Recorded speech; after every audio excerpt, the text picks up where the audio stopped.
Use MrBeast's videos to find a song idea. Associate out from the idea. Find the best ideas from those associations. Place them in strong positions. Rhyme backwards, fill in the rest of the lines. Boom, you have a song. Or at least that's the plan. And by the way, I'm Vadusha and I'm the greatest expert in songwriting in the entire world, and maybe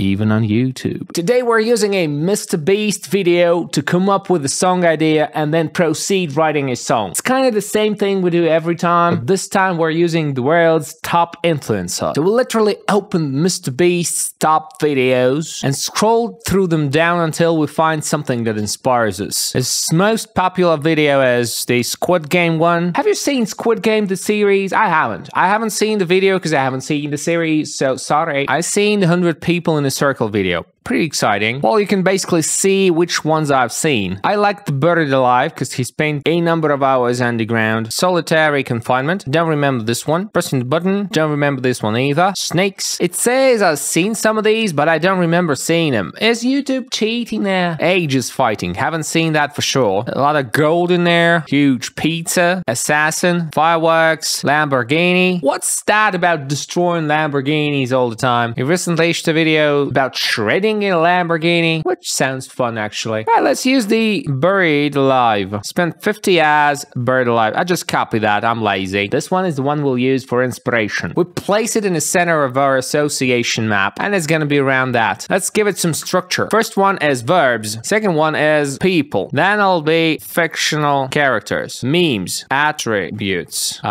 things, places, events. I use these to categorize my brainstorming, because if you brainstorm Buried Alive, think of something. But when you think events, Buried Alive, think of something. It gives you a narrow space to brainstorm in, and it increases the productivity of your brainstorming and possibly the quality of it. So tip number 1, narrow down your brainstorming with categories. I use these all the time. I use these in project management. I use these for creativity. When writing songs, when executing projects, whenever you feel like you need to break something down and brainstorm, use categories. How about we use some high tech as well? Let's go. Verbs, Buried Alive, go to ChatGPT, say the topic I want to brainstorm is Buried Alive. I need 10 associations around the topic that are verbs. This is well enough already, but I'm so lazy I don't want to copy individual verbs. Now use initial verb form and remove numbering and definitions. I love ChatGPT because it makes me lazy. So survive, dig, panic, breathe, tunnel, scream, struggle, rescue, escape. These are pretty much the verbs I'd think of if I were associating from Buried Alive. Now, people. Okay, it added people to the verbs. I need associations that are people. Oh, that's great. Instead of going for specific names, it went for people categories. That's great. Remove numbering and definitions. Great. Survivors, rescuers, victims, supporters, heroes, experts, bystanders. That's people. Fictional characters. Now, associations that are fictional characters. Harry Potter, Lara Croft, Indiana Jones, Frodo Baggins, James Bond was buried alive, Nancy Drew, who is she? Sherlock Holmes. I wouldn't have thought better. Events. No. Events. Did it get the pattern? It did. Buried Alive Challenge, which MrBeast was doing. Underground rescue operation. Escape from buried coffin. I wouldn't have thought about avalanches if not for ChatGPT. Thank you, ChatGPT. Grave digging, tunneling to freedom, public awareness campaigns, and Buried Alive in fiction. Now let's go places. Places. And it's not about getting unique associations. It's about getting as many as you can. Because if you don't do this exercise, you'll end up with way fewer associations. Cemetery, catacomb, mine, avalanche site. That's what I'm talking about. That's a number of places. Now, things. Shovel, coffin, oxygen tank, escape hatch, flashlight, dirt, gravestone rope, survival kit, and chainsaw. What I don't see here is a breathing tube and a bell. Did you know that actually people were afraid of getting buried alive and they really installed breathing tubes and little bells so that if they woke up they could ring the bell and breathe through the tube. That's an actual fear people have of being buried alive, being considered dead while they're still alive, and then waking up in the coffin. No attributes. Holy moly, these are some scary words. Claustrophobic, terrifying, desperate, isolated, dark, suffocating, panicked, harrowing, resilient, helpless. Really, that's exactly what you feel when you're buried alive. Okay, now memes. When you realize you left phone surfacing after getting buried alive. Let's add some more famous quotes. Copy that, paste that. Quotes about being buried alive.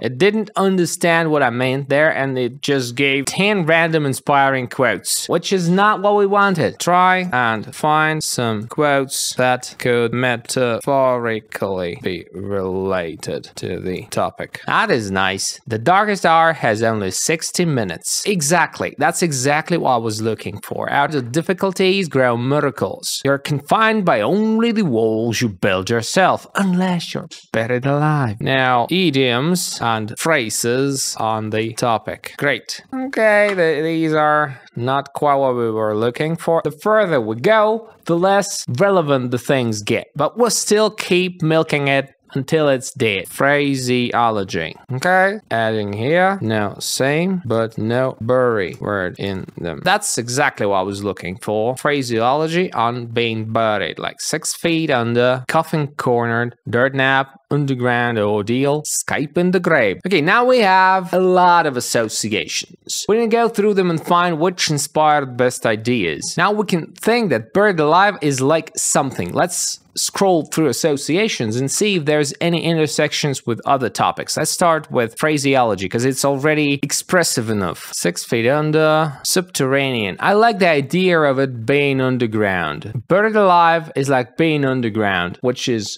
not well-known, independent artist kind of a thing, underground. Let's use that and write something about the struggles of an underground artist. So let's open a document we can write lyrics in. Underground. Let's use this to kickstart our thought process. The tomb's shadow I like, suffocating depth I like, emerge from the darkness I like, 6 feet under I like, dirt nap. We'll filter through them and remove the ones that are not usable. What else? Confined by the walls you build yourself. Crypt, coffin. Let's use crypt, not a frequently used word. I don't like any of these. When you realize you left your phone on the surface after getting buried alive. Indy Jones. Among these, Indy Jones is the one I feel illustrates the underground and digging and all of that the most. Alright, we got these. Let's find if there's any ideas we can place in strong positions. Let's describe the overall storyline. So there's the underground artist who chose to be underground, but he buried himself alive.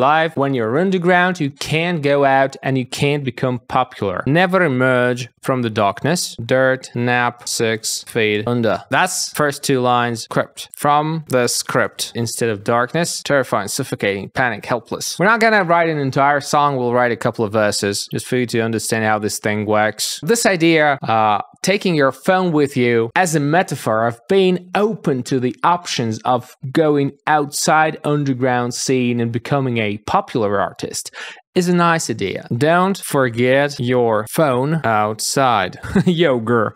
On the surface. That's the idea. In case there's an Indy Jones to save you, don't forget your phone on the surface. That's everything we need. We don't need the rest. We got these. We got our key ideas put in strong positions. And strong positions are ends of lines, ends of quatrains, ends of verses, pre-chorus, where the tension is the maximum across the song. You build tension and then you release it with a punchline or a nice idea. That's why we strategically place these line 1, line 2, we have line 3, we have line 4. Again, we need line 1, 2, this one is number 3, we need number 4. That's the idea. And we rhyme backwards. And rhyming backwards means first coming up with ends of verses and then reversedly coming up with lines 1 and 2. So we have 3 and 4, we need 1 and 2. That's the reverse rhyming. Crypt, I don't know, script. Under, thunder, blunder, run, the, wonder, founder, something like that. Let's add some more options to script. Ripped, whipped, gripped, tipped, or something like that. Now we have something, something, something tipped, something, something, something wonder, never ran around the crypt, dirt nap, 6 feet under. It almost is a piece of lyrics. We'll refine it a little bit later on. Rhyme backwards, verse 2. Surface, purpose. Serve us. Not a good word for rhyming. Savior, behavior, failure, maybe. Savior, failure. Well, kind of rhymes. Xavier. That's enough, and we'll turn that in a song. The next step is to fill the first 2 lines here and here. Because these seem to be random words, we need to come up with something that precedes those. You've designed for yourself a script. That implies you being underground. No wonder. Never emerge out from the script. Nap 6 feet under. Then we'll edit those very uneven, very clumsy lines to be more like a song, to be more organized, to have the exact number of syllables. Once we have that, we have the song. You've gone underground and this is your script. Going mainstream hurt you stronger than thunder. Your plan is to never emerge from this crypt. Taking a dirt nap 6 feet under. If that's just a phase of fleeting silly behavior, if fame and success are ever your purpose, if there's an Indy Jones to ever save ya, don't forget your phone on the surface. Right, let's recap. First, we find the general topic idea. For that, we used MrBeast's videos. We could pick anything, literally. We could pick a random word in a book. We could look outside and find a word that could serve us as a topic. After we have that, we place it in the center of the page as the focus of our associations, and we associate it out from the topic to find as many associations as possible. Pro tip there, use categories to narrow down the associations, because we wouldn't have come up with this many associations if we hadn't had these little categories there. It's way easier to brainstorm when you have narrowing down categories. Once we have the associations, we'll filter them and find the best ones we like and use them as ideas we place in strong positions. Ends of lines, ends of quatrains, ends of verses, pre-chorus, where our listener's attention is the maximum. That's where the tension builds up, and our clever idea is to release the tension. Once we have that, we basically have line 4 or even maybe line 3 as well. And then we rhyme backwards to prepare for the end rhyme so that these serve a purpose there. We need to justify these, rhyming them here. Once we have the rhymes, we fill the lines for it to look more like a poem, to have even syllables, to have a more structured view. And that's when you have a song ready. Thank you for watching the video till the very end and not skipping any bit of the video. It lets YouTube know the video is worth promoting and it makes me happy. Please like the video if you liked the video. Please subscribe if you have a heart. I wish you all to write the best lyrics ever, because you're awesome.